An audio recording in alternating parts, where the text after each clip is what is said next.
F1 2020 is a great game. With the addition of My Team career mode this year, it's really gone above and beyond of what I expected of a career mode from an F1 game. But that does not mean this year's installation of the official Formula 1 franchise is not without some top-class stupidity. I think it's actually part and parcel of the F1 games that there's always a number of very stupid things that, maybe not the casual player can pick out, but the ones that play the game often can really see in its full glory how just dumb they are. And so that's why today we're discussing and showing you the 8 stupidest things in F1 2020 My Team career mode / normal career mode as well, because we just couldn't do this list without having to include ye old faithful game mode over there that no one's touched since the game launched to the My Team. Yep, good. Normal career mode really has become that sibling that's just ignored. Like we acknowledge it's there, but it's not the favorite one anymore. It doesn't get the preferential treatment. We're going to dive straight into it then with number 1, and it is just the AI on this year's game. The AI, now, they're good, okay? They've gotten better every single year. They get faster,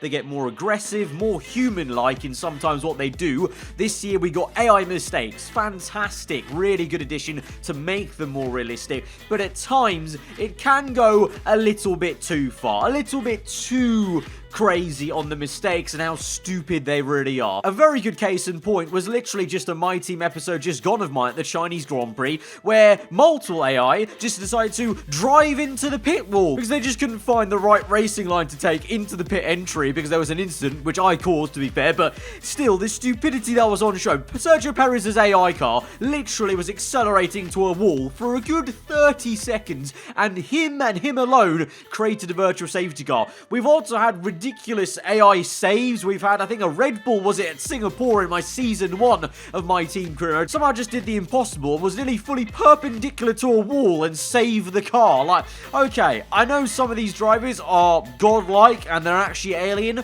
but that just takes the cake. That's an alien-like performance that Into the Barrier would be proud of. And let's not forget sometimes the very random AI strategies that are placed upon, the player and also your AI counterparts on the grid. Even into later seasons when the tire wear is pretty good on the upgrades, you still get some very wacky decisions. Alright mate, it's Jeff here. Now I know most people are planning a 1-stop around Silverstone, but I reckon the 3-stop might be the way to go about it. This is literally the slowest pit lane on the calendar. We want to do the minimum stops possible, Jeff. No, trust me. I really think the 3-stop is the way to go. I think I trust you can go through the traffic and you can make it through all of them. I'm an AI car. I'm not going to overtake a single car, even if I'm 3 seconds faster than on a new tyre. Speaking of Jeff, that brings us on to number 2.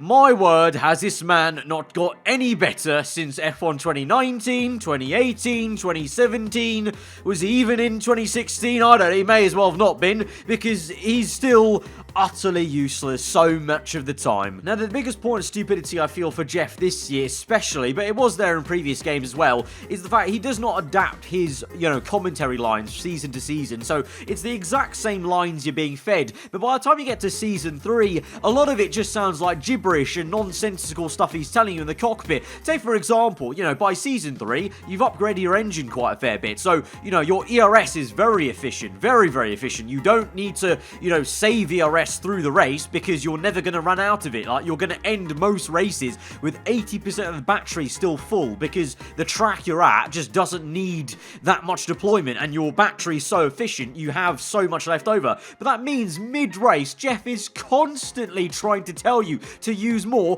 when physically the rules say you can't use any more in the lap apart from the designated amount, and so you can't drain the battery. Battery charge is high. Let's use that overtake button more.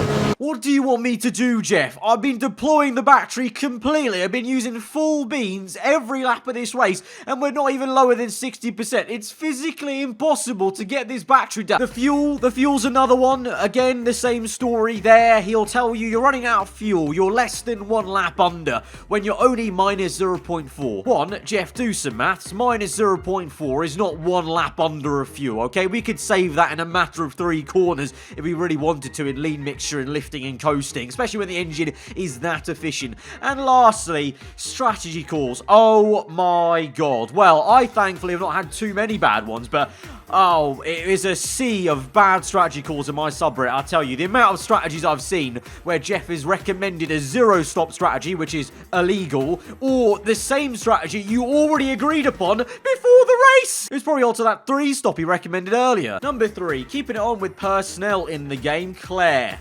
Oh, Claire, we've had some fun. You've asked me about wet weather when it was fully dry before. We had a laugh. I made some jokes about you. But this year, oh boy, Claire's come back with a vengeance because she asked the same dumb questions, by the way, about, oh, you grazed the wall there. Was there an issue with the car? No, Claire, I'm at Monaco at Singapore and I'm just pushing the track to the limits. We're at a street circuit. The whole point is to graze the barriers but not hit them. But now, she's feistier than ever. And it makes no sense whatsoever when you see it in action, alright? You'll say no comment to multiple questions and she'll scoff and sigh at you. Now, I don't think that's very professional, Claire. You're the Formula 1 interviewer here in this world of ours in F1 2020. I think that's rather poor etiquette just to scoff in my face. And also, what are you scoffing at? You're the one asking the silly questions. It was a bad day in the office. I got beaten by your teammate. Why are you asking me a question that has the only answers of yes, I was rubbish today, or yes, my teammate made a better use of the car? Who in their right mind is ever going to answer that question like that in real life? Get it together, Claire. Stop smoking that good dank stuff. Number 4. Oh, number 4. This, I've been waiting 500 years for them to fix this issue, and it's still in the game. If it's there on next gen, on the PS5 or Xbox One X Series S, I don't know the name anymore of the box. I might need to end it all. I really might, because this issue has been there since F1 2016, probably 15 as well if I look carefully enough, simulating any live session. If you want your sanity, just don't do it. You can be sat there, you just finished a good lap, you're up in P3, decent job, time to relax. Oh, you know what, don't have too much time, I was meant to go out and see my mates later on, so let me fast forward this a little bit. I want to do the race before I need to get going, so let's just hit fast forward there, get to the end. I'll put in a pretty decent lap time, my teammate's done as well, 1/10 slower than me, pretty good, job done, second row in third place,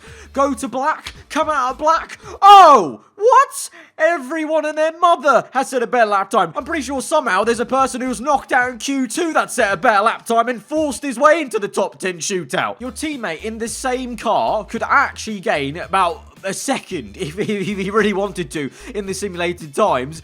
And it's been happening for ages, and it's still so stupid to this day, and it just will never get fixed. Cody's why? Number 5. Now it's time to reel in that little kid we bully over there, the career mode kid, normal career mode, driver career mode, because number 5 is going to be something I encountered whilst trying to get a Williams to max car with 1 million R&D points in that experiment video. Cheeky plug.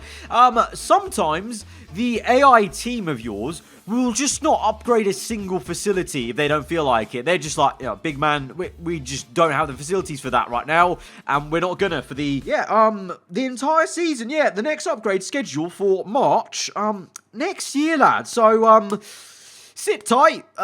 Just drive. You've got absolutely no gameplay to do in between races now. The menus may as well be obsolete. We may as well just load you into the next race straight away. I understand the mechanism that they can't allow the player to upgrade the HQ in normal career mode, because that's the whole point. You're not in charge of the team.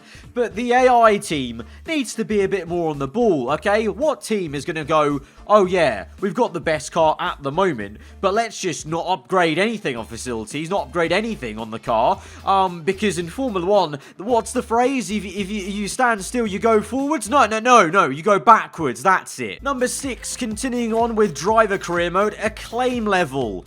Makes no sense whatsoever, okay? If you go up by 1 acclaim level, your contract value essentially goes up by nearly 1 million. Most of the time, yeah, you kind of go up in value as you go up with acclaim, which makes some kind of sense. But it becomes an issue when you get to the end of the game, maybe, and let's say you're level 22, 23, the max is 25, by the way, in the game. That means your value is about 25 million, which no team can afford. They can't even afford, as we we just established before, they can't even afford to upgrade their own facilities over a whole season. How are they going to afford you as a driver? I don't know if there's a single soul of you out there that have got through like 5 seasons fully of driver career mode. If you have, write to me, because I'm absolutely shocked. My jaw's going to drop to the floor when I read that comment, but if you have, let us know. But I'm pretty sure once you get to that point, it really is going to be an absolute clusterfuck of a situation of you playing normal career mode, because no team's going to be able to afford to sign you. Your team's probably never going to upgrade because they're probably either maxed out the HQs or they just don't fancy it. And R&D wise, well, if you don't get a regulation change, you've got no gameplay in between every race. You just got to go out there and just do the races. How bland. And that brings me on to point number 7 in my team career mode. I can already tell the end game, and by that I mean once you've won the championship, once you've become a top team, I'm talking Spec 3 on every department, you know, you're there with whoever it is, you know, at the time, with your AI team, Mercedes, Red Bull, Ferrari, whatever has happened in your career mode. You're one of the top teams in F1. You've got everything upgraded. You may have played about 4 or 5 seasons of career mode.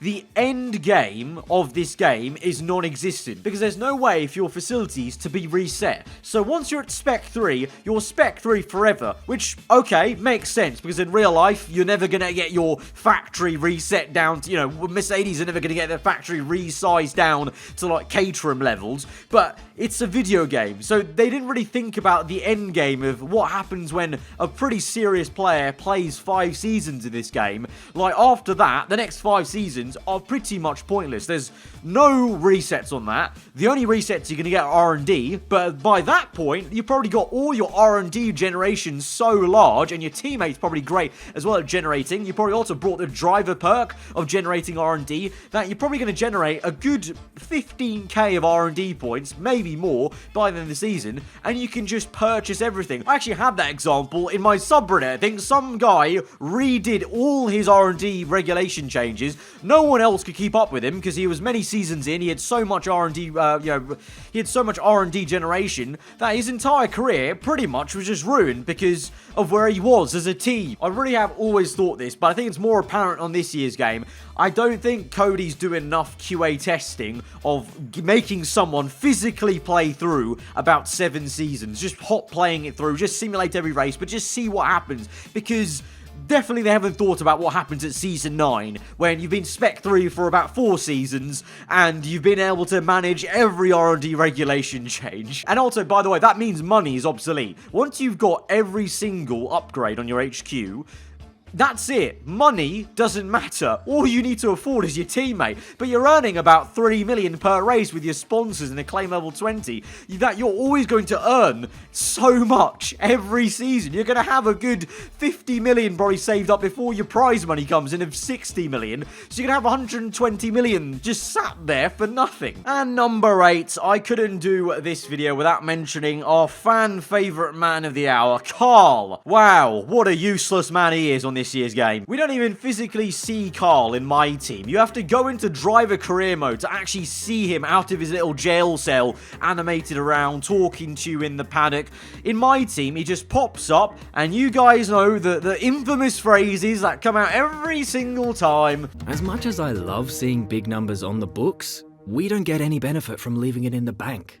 Let's spend some of this cash. Morning, boss.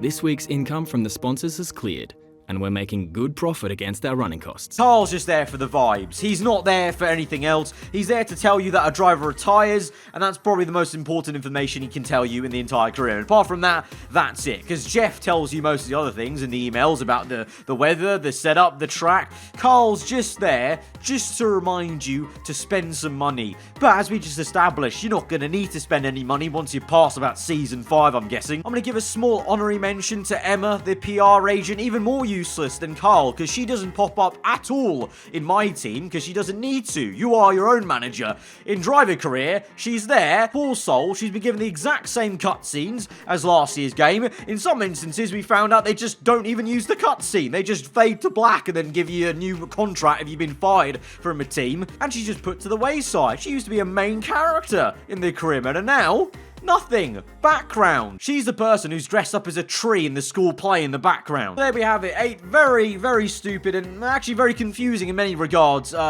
things in F1 2020. My team / the driver career mode. If you guys have got any more that come to mind that you think are a big deal, that you see often and make you facepalm at the very sight of it, then let me know in the comments below. If you did enjoy this video, then be sure to smash the like button. If you are new around here, then do get subscribed for weekly Formula 1 content. I've been Arava. Hope you guys enjoy the rest of the day. I'll see you guys next time. Goodbye.